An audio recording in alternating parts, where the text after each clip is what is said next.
L'Égypte ancienne, une terre de pharaons, de pyramides et de dieux puissants. Mais avant la grandeur, avant la puissance des pharaons, il y avait Narmer, un souverain enveloppé dans les brumes du temps, mais une figure capitale dans l'histoire de l'Égypte. Vers 3100 avant notre ère, au crépuscule de l'Égypte préhistorique, Narmer émergea des sables, jetant les bases d'un État égyptien unifié. Son règne marqua la transition d'une terre de villages dispersés vers un royaume puissant, ouvrant la voie à 3 millénaires de règne pharaonique. Avant Narmer, l'Égypte était divisée. La Haute et la Basse Égypte, deux régions distinctes avec leurs propres coutumes et dirigeants, coexistaient, souvent en conflit. Narmé, roi de Haute-Égypte, chercha à changer cela. Sa vision, une Égypte unifiée, forte et prospère. Avec l'ambition brûlant dans son cœur, il entreprit une série de campagnes militaires qui allaient changer à jamais le cours de l'histoire égyptienne. Les origines de Narmer sont entourées de mystères. Issu de la noble lignée de Haute-Égypte, il accéda probablement au trône à Hiérakonpolis. Narmer mena ses armées vers le nord, conquérant ses rivaux et consolidant son contrôle sur le delta du Nil.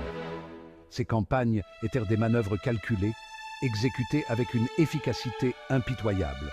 La palette de Narmer, découverte dans le temple d'Horus, offre un aperçu de son règne et de son rôle d'unificateur.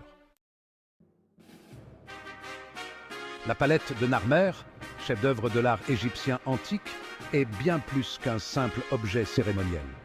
C'est un document historique, gravé dans la pierre, qui fournit des informations précieuses sur la vie et les réalisations de Narmer.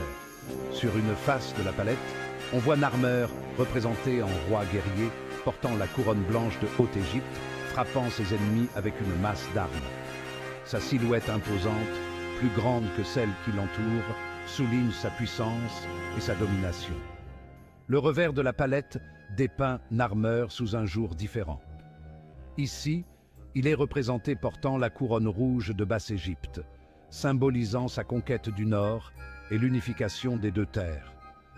Il est représenté participant à une procession, entouré de ses fonctionnaires et porte-étendards, illustrant l'ordre et la stabilité qu'il a apporté à l'Égypte. La palette de Narmer est donc un témoignage puissant du double rôle de Narmer en tant que guerrier et homme d'État, l'unificateur et l'administrateur. L'unification de la Haute et de la Basse-Égypte par Narmer fut un moment décisif dans l'histoire égyptienne. Elle marqua la naissance de l'ère pharaonique, une période d'unité culturelle et politique sans précédent, qui allait durer des millénaires.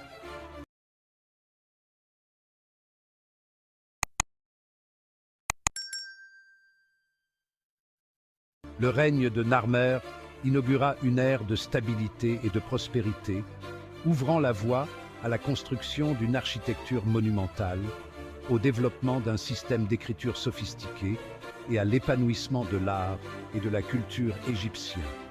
L'héritage de Narmer, cependant, s'étend au-delà de ses réalisations politiques et militaires.